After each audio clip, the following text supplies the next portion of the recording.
रमज़ान में किस तरह से मैनेज करेंगी, क्या चैलेंजेस हैं आपके लिए? रमज़ान हमेशा से चैलेंजिंग रहा है मेरे लिए जब से मैंने जॉब शुरू की है बेसिकली। क्योंकि एक तो लड़कियों के साथ हमारे यहाँ कराची में ये इश्यूज़ होते हैं कि हमारा कम्यूटिंग इशू बहुत होते हैं, आने जाने का इशू होता है बहुत होता है। तो रमज़ान में टाइमिंग्स शॉर्ट हो जाते हैं। फिर ज़्यादातर लड़कियों वैन सिस्टम से आती जाती हैं बेसिकली, स्पेशली जिनके घर दूर हैं काफ़ी। तो उसमें ये होता है कि आपका एक स्पेसिफिक टाइम होता है, उस पर वैन आती, वैन आपको ले जाती। लेकिन ऑफिस के जो आपके टास्क है, जाहिर सी बात है कि वो वैसे तो आपका टाइम शॉर्ट हो गया, लेकिन टास्क आपको वही करने, जैसे 3-4 घंटे में भी आपने 8 घंटे के टास्क करने हैं बेसिकली। तो उसमें ये होता है कि भाई हमें जल्दी टास्क अपने निपटाने भी होते हैं, घर भी पहुंचना होता है, और घर पे जाके फिर से जो सारे इफ्तार वगैरह के काम है ये भी लड़कियों पे होते हैं वैसे। तो ये बड़ा इशू होता है कि जॉब से अब कुछ टास्क बगैर मुकम्मल किए जाना, फिर बॉस का एक मुंह बन जाता है कि भाई आप तो वैन में आती जाती हैं, तो आपका तो वैन का बस इशू चलता रहता है। लड़कों का ये होता है कि बस अपनी बाइक्स होती हैं, वो अपनी बाइक लेके निकल जाते हैं और उनका कोई टाइमिंग का ऐसा इशू भी नहीं होता।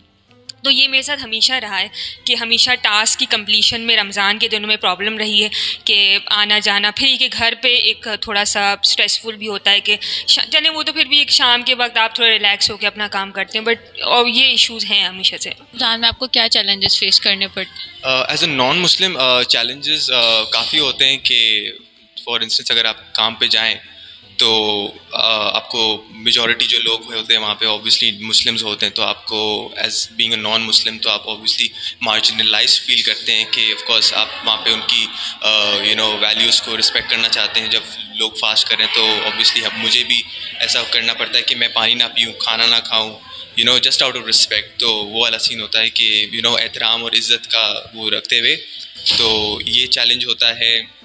बाहर ऑब्वियसली अगर कभी लंच पे जाना हो फैमिली के साथ, मुझे सिर्फ इतवार और हफ्ते का दिन मिलता है, तो उस वक्त भी रोज़े होते हैं। तो अगर दोपहर में कभी प्लान बने तो वो थोड़ा मुश्किल होता है क्योंकि रेस्टोरेंट्स उस वक्त खाना बना नहीं रहे होते हैं, तो ऑब्वियसली प्लान्स उस हिसाब से बनाने होते हैं ताकि शाम में बने, और ये सारी चीज़ें होती हैं। रमज़ान में आपको क्या चैलेंजेस फेस करने पड़ते रमज़ान में challenges यार, being a non-Muslim, it's quite challenging in the sense कि सुबह उठते हैं like the classes and stuff are even more earlier comparatively because Ramzan timings and whatnot, and हमारा ये रोज़ा लग जाता है indirectly क्योंकि we can't have our breakfast in time क्योंकि जल्दी जल्दी उठ के जाना पड़ता है like तो फिर then we probably don't have our meals also throughout the day because कुछ मिलता नहीं है, दुकानें बंद होती है, and then by the time we get home in the evening it's like compared like our roza I guess. हैं? मुझे एक स्टूडेंट व्यूज़ लेने हैं कि उनका जो है रमज़ान में उनको क्या चैलेंजेस फेस करने पड़ते हैं। मुझे लगता है कि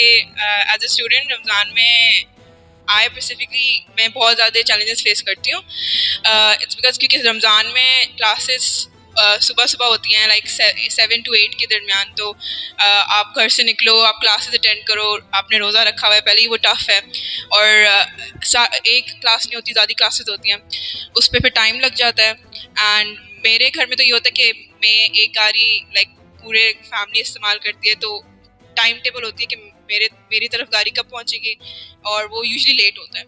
इवन नाउ मैं 7 बजे तक जाती हूँ घर, एंड देन घर जाके एक आपको एज अ गर्ल आपको इफ्तारी और उसमें मदद करनी होती है, and as a younger child मैं उसमें ज़्यादा होती हूँ इन्वॉल्व। और उसके बाद जो मुझे टाइम मिलता है वो होता ही जॉब रिलेटेड होता है, फ्रीलांसिंग करती हूँ, तो उसमें 5 आवर्स लग जाते हैं। एंड मुझे लगता है कि रमज़ान के वक्त बंदे को अपना सेल्फ टाइम बहुत कम मिलता है, कस आपके लिए ना वो दिन बहुत छोटा हो जाता है, जल्दी गुजरता है लेकिन बहुत टफ होता है, तो मेरे लिए इट्स डिफ़िकल्ट। अच्छा, तो आपका क्या ख्याल है कि महंगाई बढ़ती है, महंगाई में किस तरह से रमज़ान में आप मैनेज करेंगी?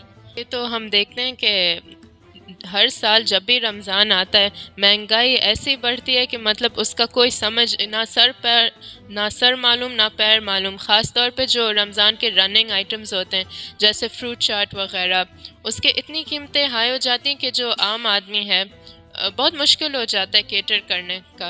और जो ये बात कर रही थी फ्रीलांसिंग का, जॉब का, मैं उस पर भी बोलना चाहूँगी कि वो भी बिल्कुल मुश्किल हो जाता है क्योंकि सुबह के वक्त पे यूनिवर्सिटी होता है, फिर आप जब आते हो ना रोज़ घर भी, चाहे आप जल्दी भी घर पहुंच जाओ, रोज़ा होता है तो इतना मुश्किल होता है, आपसे कोई काम नहीं हो पाता।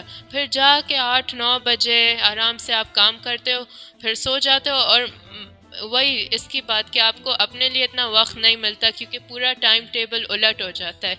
तो रमज़ान में काफ़ी ऐसे होते हैं चैलेंजेस। अच्छा, ईद की शॉपिंग आपने कर ली क्योंकि इतनी महंगाई है, तो उसमें क्या आपका पर्सपेक्टिव क्या होना चाहिए? ईद का बस यही है, जितना जिसकी जितनी गुंजाइश हो वो उतना ही करे। मगर वैसे जो दुकानदार हैं उनको भी सोचना चाहिए कि खुशी सिर्फ उनकी नहीं सबकी भी है। तो जितना वो कमा रहे हमें भी थोड़ा लीवे दें कि हम भी ख़रीद पाएँ।